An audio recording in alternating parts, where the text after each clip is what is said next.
most of the scientists that signed on to the UN document said they were only consulted, that they don't even agree with it. So that's another fraud.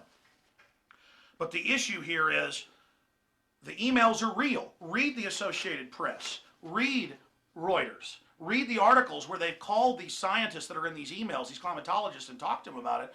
And they've said, well, yes, we were hacked, and those are our emails, but they're being interpreted wrong.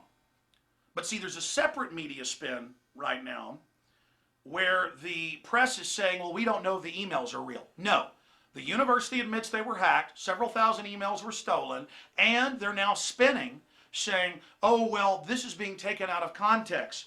Quotes by Phil Jones to other climatologists writing to colleagues about graphs showing climate statistics over the last millennium. He alludes to techniques used by a fellow scientist to hide the decline. And it goes on to say, from 61, for Keith to hide the decline in temperature since 1961. So over and over again, hide the decline, how to manipulate the data.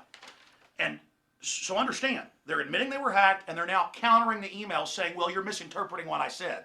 They themselves, because the media contacted them quickly, now they're not talking to the media. They figured out how they screwed up. They're going, well, I didn't mean that when I said it, or, well, you're misinterpreting what I said. They've now, the source has now confirmed these emails. Go read them for yourself on Infowars.com or PrisonPlanet.com. There's thousands of them. We're trying to go through them right now.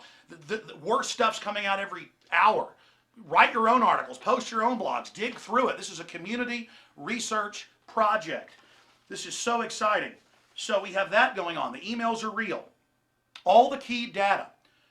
This particular university that nexused in with the Goddard Space Center in the US and others, the Climate Research Unit, a leading global research center on climate change, run by Professor Phil Jones. He is sourced and quoted everywhere as the one that gives all the data to the UN, and then all the other scientific firms funded by the government, both private and governmental, then just agree with it. And then it's heresy if you question it. So that's going on. All their key data comes from this. This is the bottom card in the house of cards of the first domino, and it's now falling. And it's so essential that everyone get out there ahead of this media spin, because the media, even though the people that wrote the emails are admitting they wrote them, the media is trying to spin it saying, well, we don't know if those emails are real. And I predict the establishment's now going to insert fake emails in the coming days to try to disease the entire honeypot so that the media can then come out and try to discredit it. Kind of like it's admitted that Bush didn't go to a lot of his Air National Guard duties, but then some fake documents were put out by Karl Rove that CBS picked up, then discrediting the whole thing. So look for that trick. We know how they operate. Obviously, this is scientific fraud. They've already been proven that their data was wrong. Now we know it was on purpose. But another big issue when you read these emails is, how do we get this guy fired? How do we have different scientific groups blackball this person? How do we remove their funding? How do we get this journal suspended? How do we stop these people from being able to submit to scientific journals? So this is a giant collusion, almost like the Catholic Church trying to stop Galileo from, when he noticed that the moons of Jupiter were orbiting, he did mathematic calculations and could tell that the Earth was actually orbiting the sun. So we have that going on. So incredible intimidation. They need to be raided. Their hard drives need to be grabbed. Their filing cabinets, their communiques, because they're pushing for a global government, global tax through all of this. An international system to control our lives. We're going to play that Von Rompuy clip here. 2009 is also the first year of global governance, with the establishment of the G20 in the middle of the financial crisis.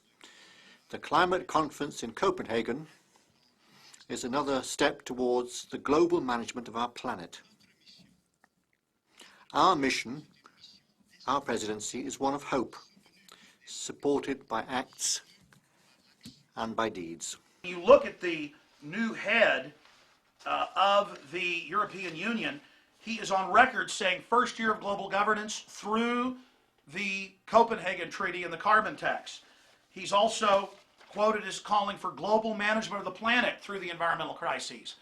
That's why the big banks, JP Morgan Chase, Goldman Sachs, the Bank of England, all the money people are funding the climate change system, because then they get to have a global government that manages and taxes the life-giving gas, carbon dioxide, that plants breathe.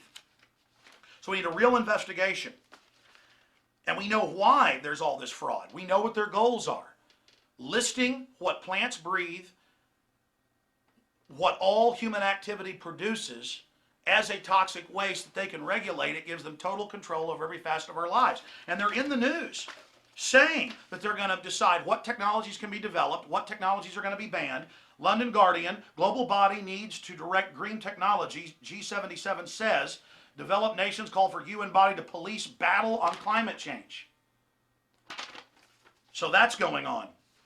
We're going to be covering this more in subsequent videos, but the emails, the documents, boil downs of all the other previous fraud, the intimidation of scientists, it's all on Infowars.com and PrisonPlanet.com. If we force this out into the public, which is already starting to happen, and expose the spin and show people what's really happening, we can blow this thing sky high in the info war. This is the equivalent of Bothans stealing the Death Star plans.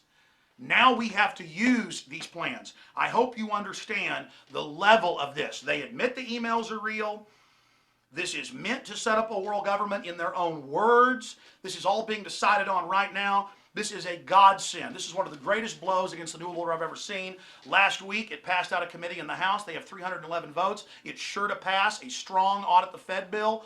The Senate tried to strip it. Some House members tried to strip it. They failed there. We're having victory after victory after victory. And my film, Fall of the Republic, details how the banks are setting up this climate dictatorship, this dictatorship over resources. So please watch that film. We're going to put a link to it up in the corner here on YouTube to watch it in full for free. Give it to everyone you know. This film cost me $200,000 to make. You can buy the DVD at Infowars.com if you want to support us. But to all of you out there, this is not pearls before swine. This will annihilate the New World Order and their agenda. This has caught them red-handed, and they need to be brought to justice, ladies and gentlemen. Thank you for watching. Now, the rest is up to you. The ball's in your court. Please take action. ClimateGate, it can bring them down.